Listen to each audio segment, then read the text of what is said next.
No, with all the talk about that orange devil moron saying he's going to annex Canada as the 51st state, good fucking luck with that.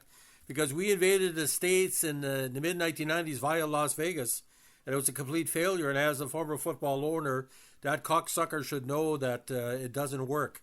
So today we're talking about the interesting but short history of a CFL team that I still cannot believe we had it, the Las Vegas Posse. Now, the CFL squad played at the Sam Boyd Silver Bowl in Las Vegas in the league's 94 season as part of the CFL's failed second phase of American expansion, lasting only one campaign. The Posse was one of the least successful teams in CFL history, both on and off the field. Now, the Posse had notable football talent, such as kick returner Tamarick Vanover, running back John Volpe, linebacker Greg Battle, linebacker Shanti Peoples, defensive back quarterback Darian Hagan, and kicker Carlos Huarte, and also had rookie quarterback Antonio Calvillo, who would later go on to become the all-time leader in passing yards in all professional football and one of the most important Latino athletes of this era. The franchise also had an experienced coaching staff with head coach Ron Meyer, who had previous coaching experience with the UNLV and the NFL, mostly the Patriots. And also, I think it was the Colts, actually, Patriots and Colts. And also had future Winnipeg Blue Bombers coach Jeff Reinbold as one of the ACs. Carlos Huerta won the Jackie Parker Trophy as the most outstanding rookie of the West Division that year. The Posse started with wins over Sacramento and Saskatchewan, but things quickly went downhill in part due to a lack of familiarity with the Canadian game. Now, for instance, during a game against the BC Lions, Vanover singled for a fair catch, not knowing that there's no fair catch in Canadian football, with the ball rolling into the Posse end zone, where the Lions promptly recovered it for a touchdown. Players also had openly complained about the apathy of their coaches and teammates. Now, because the CFL played 18 games, the Posse finished the season at least with 5 victories, with 5-13, finishing last in the West Division and next to last in the CFL. Now, team colors were quite strong: black, desert sand, brown, and white. Now, when the Posse started the 94 season, it was clear the CFL football would not last in Las Vegas. They were owned by a publicly held corporation whose largest shareholder was Cleveland, Ohio's based Nick Milletti, former owner of the MLB's Cleveland Indians, the NBA's Cleveland Cavaliers, and the AHL's Cleveland Barons, not to be confused with the NHL team. Although Milletti was the public face of the ownership group, he had little direct involvement in team operations, with Chairman Glenn Goldenberg having more active involvement in team affairs. Now, the team played at Sam Boyd Stadium in suburban Whitney. As with the case with many of the other playing fields of the American CFL teams, the end zones at the stadium were only 15 yards long, instead of the usual 20 yards needed for the Canadian game. In addition, the stadium was uncovered and offered no protection from the infamous Las Vegas summer heat. Head coach Ron Meyer was seen at many practices running drills with no shirt on in the sweltering heat. Yes, half naked, Ron Meyer.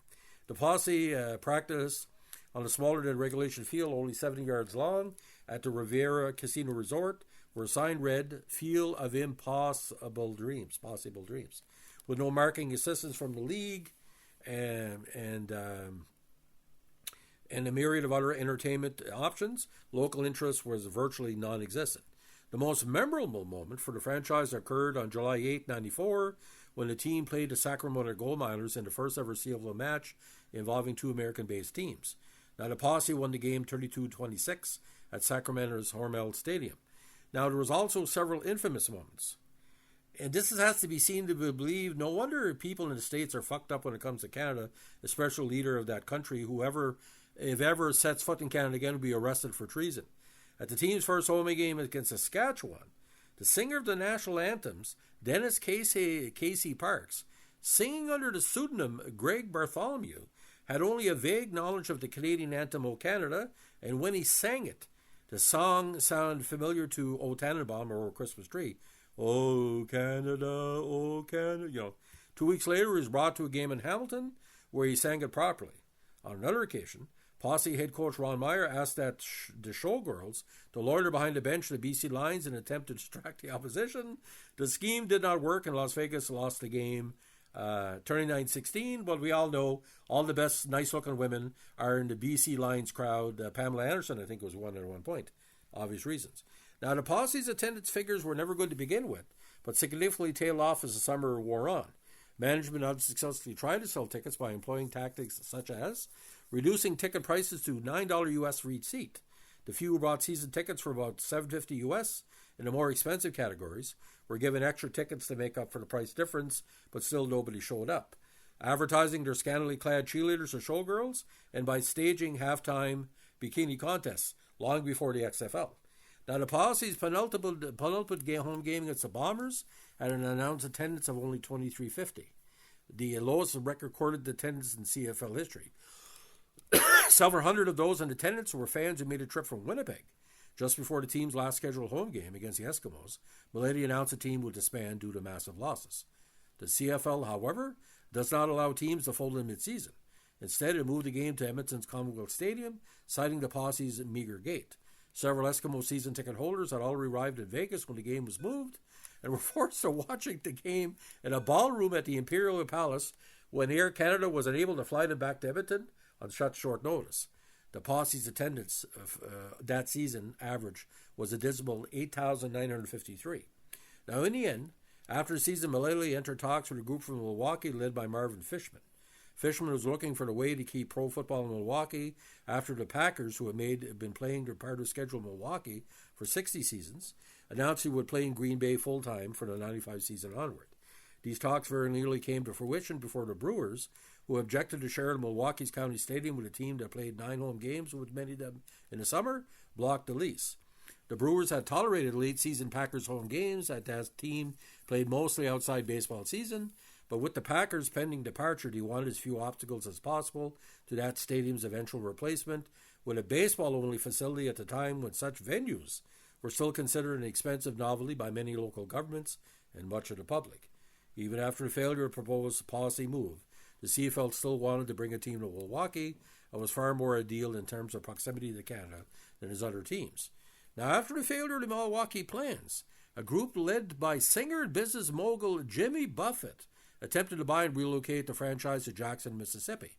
Buffett had gone so as far as to begin assembling a front office led by General Manager Eric Tillman and coaching staff led by John Payne, and the CFL included the Jackson team in his 95 draft schedule. Buffett's first managing partner, William Collins, had a sale contract written up before the Posse's board of directors unexpectedly raised the price of the team, prompting Collins to drop his bid. The CFL considered revoking the franchise and awarding a new expansion team to Collins, only be threatened with a lawsuit from the Posse board of directors. Another investor for Jackson, Norton Herrick, offered an even higher price than Collins, but backed out when he could not secure the money to fund the team through his expected losses. By this time, the league officials had been increasingly cool towards moving to Jackson. The CFL was pressing for a U.S. television contract, and league officials did not feel that placing a team in such a small market would aid that cause. The league then voted to suspend the Posse franchise and give the Milady Group until December 95 to sell the team. A dispersal draft was held for his players in 95. Defensive end Darrell Robertson, who had been killed in the December 94 car accident, was included. The league was unaware of Robertson's death and included him in the pool of potential draftees, and the Ottawa Rough Riders selected him. It was only making inquiries about Robertson that the Rough Riders and the CFL discovered that he had died. According to Riders coach Jim Gilstrap in the June 95 SI article, the league didn't know he was dead until we told him, and we didn't know until we couldn't find him.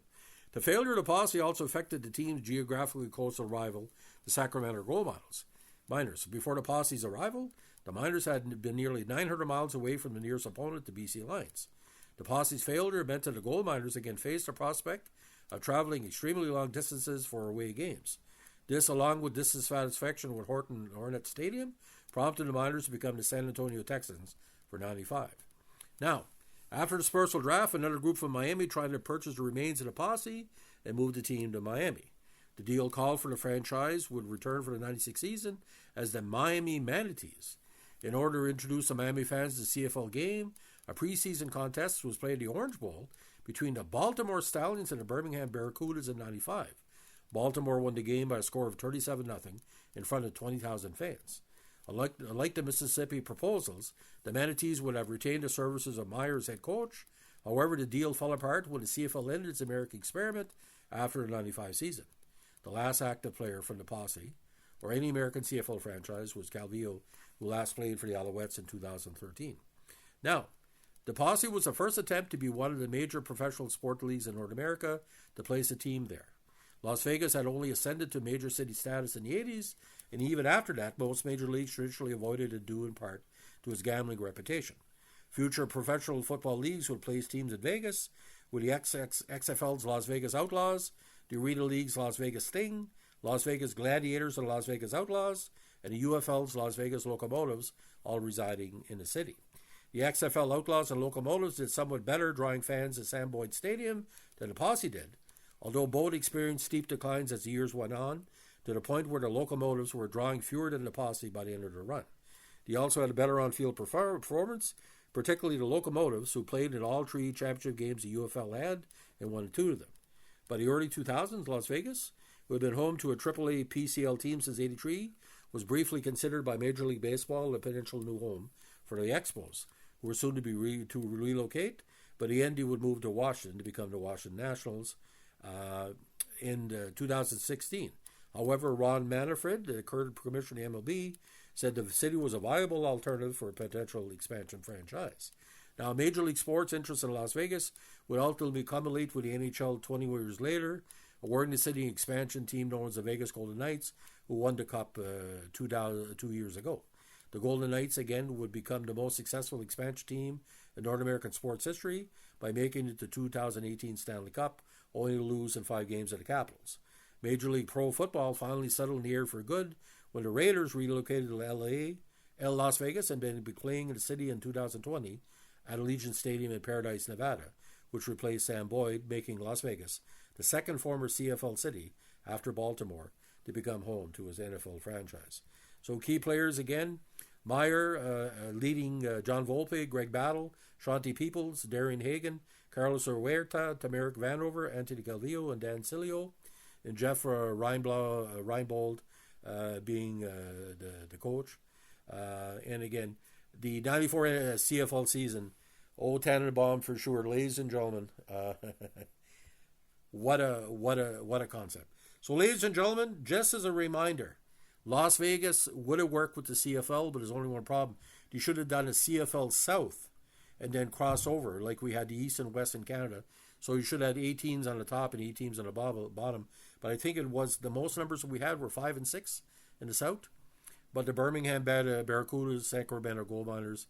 But Las Vegas, like the logo was tremendous, but the team was shit. That's how it goes. So if you like what you're doing here with our CFL podcast, let us know with a like, comment, subscribe, or share. And by the way, ladies and gentlemen, never elect a failed USFL owner as leader of anything but a dog kennel. Have a good one.